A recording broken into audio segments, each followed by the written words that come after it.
Eu pretendo, senadores, debater hoje uma da CLT proposta pelo governo.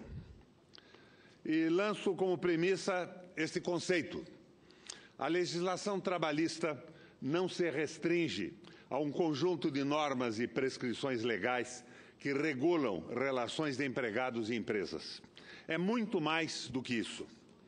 Sua filosofia básica é que nas relações entre capital e trabalho, com interesses necessariamente conflitantes entre as partes, o Estado, através da justiça do trabalho, deve desempenhar um papel de protetor da parte mais fraca, a fim de equilibrar o jogo do poder entre elas.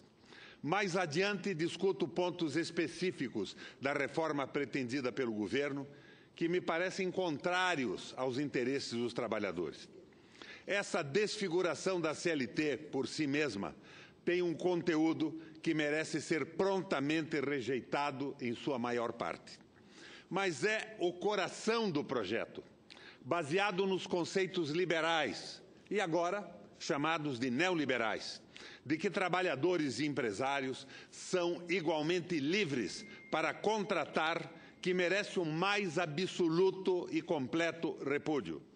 Fixemos, pois, nesse ponto, o trabalhador não é livre para contratar. O empresário é que é dono do posto de trabalho, o especificador do trabalho, o organizador, em última instância, do sistema de trabalho. Em geral, salvo em épocas excepcionais de pleno emprego, ele é livre, sim, para escolher o trabalhador. A consequência disso é que o trabalhador entra na relação de trabalho já numa posição inferior, como demandante de trabalho sem o qual não vive. O primeiro movimento destinado a assegurar aos trabalhadores um meio de equilibrar suas forças, conjugadas com a do capital, surgiu no âmbito da própria classe operária. Surgiu com o sindicalismo, em grande parte sob influência socialista e anarquista. Na Europa, exceto pelas condições peculiares da Rússia, o sindicalismo evoluiu para formas não revolucionárias, até consolidar-se pela ação de grandes líderes políticos num grande pacto social-democrata. Os republicanos norte-americanos resistiram ferozmente ao sindicalismo desde o início do século XX até o New Deal dos anos 30, quando a política de Roosevelt foi fortemente na proteção do trabalho. Entretanto, no começo dos anos 80, com Ronald Reagan, o sindicalismo norte-americano foi de novo duramente reprimido. Assim como na Inglaterra de Margaret Thatcher. Já na Europa, a despeito da forte crise econômica desde 2008, a estrutura básica social-democrata ainda funciona razoavelmente, inclusive na Inglaterra. Deve-se analisar o modelo sindical liberal dos Estados Unidos à luz da economia política do país. É um sistema econômico dinâmico, com ênfase no crescimento, resultando em fortes ondas de ascensão social que funcionam como atenuador de conflitos de classe.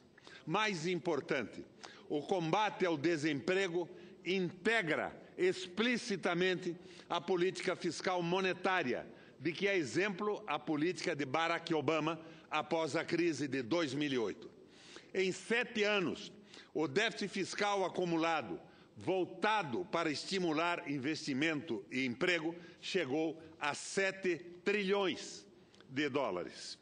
Estou fazendo essa digressão sumaríssima para chamar a atenção para o fato de que a reforma proposta pelo governo Temer está solidamente ancorada no modelo do sindicalismo liberal norte-americano.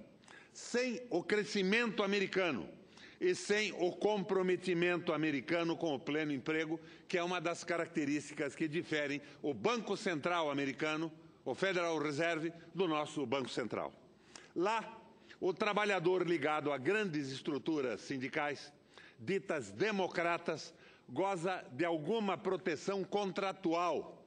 Já o trabalhador livre, entre aspas, com reduzida proteção, já que não pertence a sindicato, se beneficia de qualquer forma de um dinamismo da economia que continua atraindo centenas de milhares de imigrantes anualmente. Vou me ater inicialmente a 2 pontos específicos da reforma proposta que ferem o princípio de intervenção do Estado para equilibrar relações trabalhistas. O primeiro ponto é a contribuição sindical obrigatória, instituída nos primórdios da legislação trabalhista. Ela foi introduzida na legislação em vista à óbvia presunção de que trabalhadores de salários mais baixos e de baixo nível de conscientização política dificilmente contribuiriam para os seus sindicatos. De um ponto de vista liberal, isto seria um anacronismo. Mas, acaso o trabalhador médio brasileiro já adquiriu consciência de classe suficiente para destinar a seu sindicato 1% de seu salário por ano, voluntariamente? Ou ele terá apenas visão de curto prazo, só contribuindo para o sindicato quando efetivamente precisar dele? O que se pretende com a reforma, sem sofisma, é enfraquecer financeiramente a estrutura sindical de um ponto de vista sociopolítico. O segundo ponto é a proposta da prevalência do contratado sobre o legislado. A combinação desse item com o item anterior configura a intenção manifesta de liquidar a proteção ao trabalhador. Por um lado, enfraquece-se o sindicato. Por outro, o sindicato enfraquecido vai para a mesa de negociação com os representantes patronais para estabelecer um contrato de trabalho que pode simplesmente ignorar os mais desfavorecidos. Quem garante que um sindicato enfraquecido não vá ceder direitos aos trabalhadores na negociação? Sabemos que a contribuição compulsória não configura um sistema perfeito. Sabemos que dá margem à burocratização e corrupção de dirigentes. Sabemos que tende a desfigurar a representação autêntica dos trabalhadores. Mas qual instituição humana que não é sujeita a distorções? Essa, em particular, pode ser aperfeiçoada segundo seus objetivos: estabelecer equilíbrio de força entre trabalhadores e patrões, para não ser simplesmente destruída. Pelo menos que haja um período adequado de transição para um novo sistema. Por certo, que há um anacronismo no sistema de contribuições sindicais compulsórias, que pode ser imediatamente resolvido. É esse anacronismo a contribuição sindical do patronato. Na origem, isto pode ter sido justificado pelo despreparo do empresariado nascente para uma ação coletiva, o que tornava razoável a imposição de uma taxa sindical comum, a exemplo da que existia do lado trabalhista. Hoje, isso não mais se justifica. O empresariado sabe perfeitamente como financiar seus interesses comuns. A propósito, as grandes campanhas empresariais dos últimos tempos não estão relacionadas especificamente com questões trabalhistas, mas sim com questões políticas. Por exemplo, foi noticiado na época da votação do impeachment que a Fiesp fez um caixa de 500 milhões, junto com outras federações de indústria, a fim de comprar apoio para a derrubada da então presidenta. Por trás desse dinheiro, provavelmente estava a contribuição sindical de natureza parafiscal. Contribuição que também financia campanhas empresariais contra impostos. Sobre pontos específicos da reforma, peço licença à juíza do trabalho, Tamara Riz, para reproduzir trechos de uma nota recentemente publicada por ela na internet. São esclarecedores. Ei-los. Sabia que está autorizada pela reforma a blindagem patrimonial? Ou seja, seu patrão poderá criar uma nova empresa com os mesmos sócios e mesmo que ela seja a sócia majoritária da empresa em que você trabalha, ela não responderá por nenhuma verba trabalhista? Novo artigo 2º, parágrafo 3º da CLT. Você sabe que o seu patrão, se o seu patrão vender a empresa Ele não será mais responsável por suas verbas trabalhistas, mesmo que você trabalhe 5 anos para ele e um dia para a empresa nova? Novo artigo 448 da CLT. Você sabia que passa a existir a modalidade de dispensa por acordo, em que o empregado receberá metade do aviso prévio e da multa do fundo de garantia, saca 80% do FGTS e não tem direito ao seguro-desemprego, e o sindicato não precisará mais homologar para saber se o acerto está certo? Na prática, o acordo será assina ou não recebe. É o novo artigo 458 da CLT. Contaram aos trabalhadores que, se eles tiverem formação superior e receberem mais de R$ 11.062,62, não poderá questionar as cláusulas que considerem injustas do seu contrato na Justiça do Trabalho? Seu contrato terá o mesmo valor que uma convenção coletiva firmada por sindicato e terá prevalência também sobre a lei. Novos artigos 444 e 611-A da CLT. Alguém disse aos trabalhadores que não poderão ser contratados sempre, como autônomos, independentemente de sua função, ainda que trabalhem exclusivamente para seu patrão todos os dias? Vai sobrar algum empregado? É o que exprime o novo artigo 442-B da CLT. Sabem os trabalhadores que agora você poderá ser contratado de forma intermitente? Nesse contrato, se a empresa quiser que você trabalhe menos dias ou menos horas em uma semana de menor movimento, você só receberá pelas horas trabalhadas e não um salário mensal ajustado.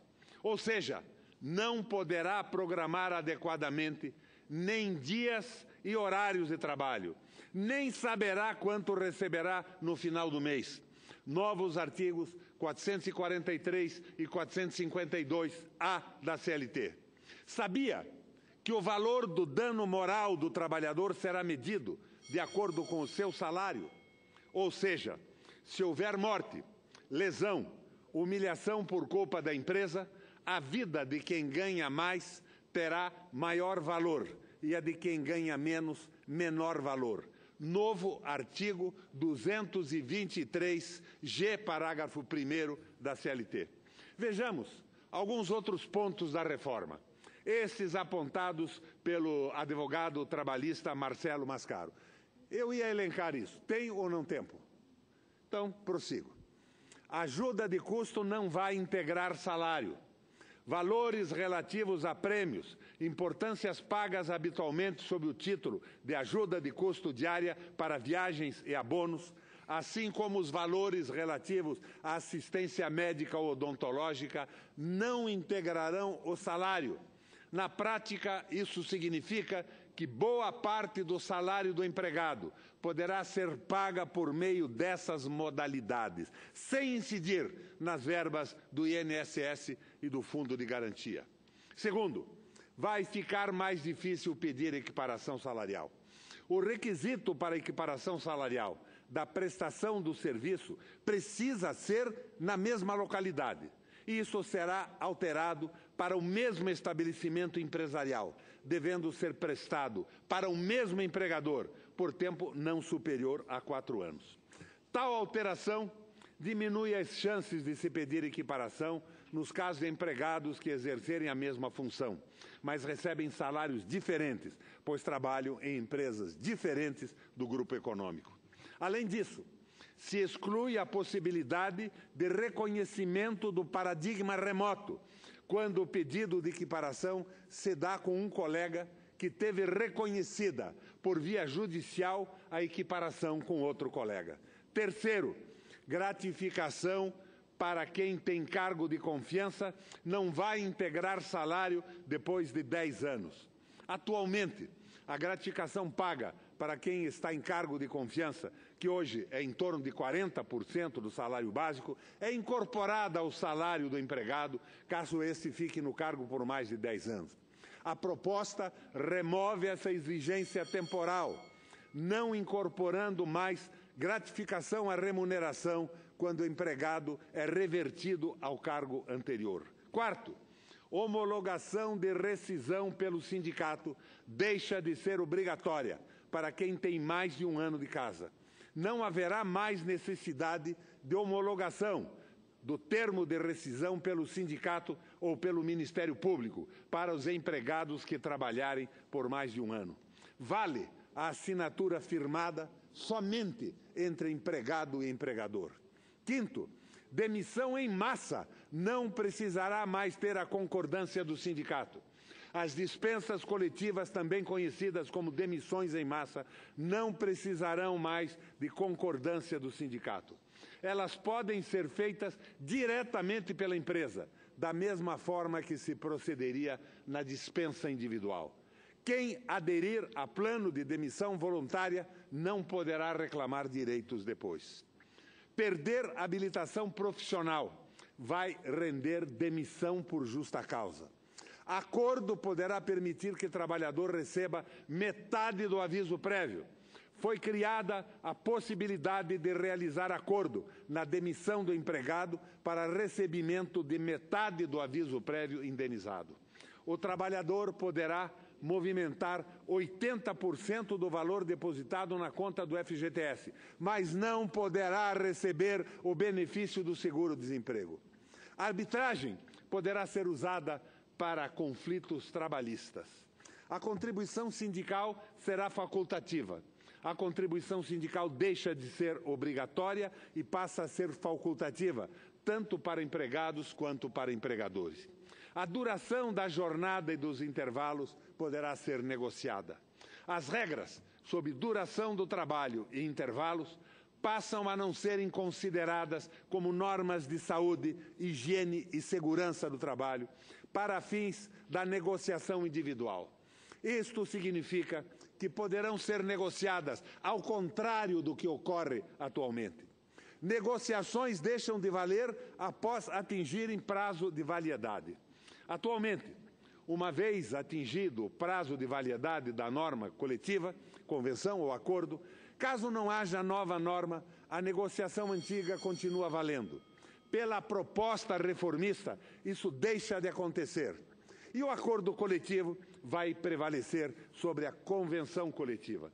Fica garantida a prevalência do acordo coletivo, negociação entre empresa e sindicato, sobre as convenções coletivas. Atualmente, isto só acontece nas normas que sejam mais benéficas para o empregado. Agora será o contrário. Quem perder a ação vai pagar honorários entre 5% e 15% do valor do processo. Isso passa a valer até mesmo para beneficiário da justiça gratuita, que ficará com a obrigação em suspenso por até 2 anos após a condenação. Senhoras e senhores senadores, este é o escopo da reforma trabalhista proposta. Ela remete ao capitalismo selvagem do fim do século XIX e início do século XX. Votar por esta reforma é votar pela convulsão social. Não se vai esperar que o trabalhador que criou com a sua luta as condições para um sistema de relações trabalhistas que, bem ou mal, evitou maiores turbulências sociais nos últimos 50 anos, ficará inerte diante do esbulho que se prepara contra ele. É o nosso desafio, a nossa obrigação como parlamentares, evitar o retrocesso e recolocar o país no rumo de um novo pacto social, com uma legislação trabalhista e previdenciária avançada, e não com estas falácias que estão nos impondo descaradamente por esse governo, ao qual, decididamente, como disse o presidente Temer numa entrevista recente, falta mesmo um marido. Para eles, falta um marido, falta sensibilidade social, falta reconhecimento dos avanços civilizatórios do Brasil e mais pelos últimos séculos em todo o planeta Terra.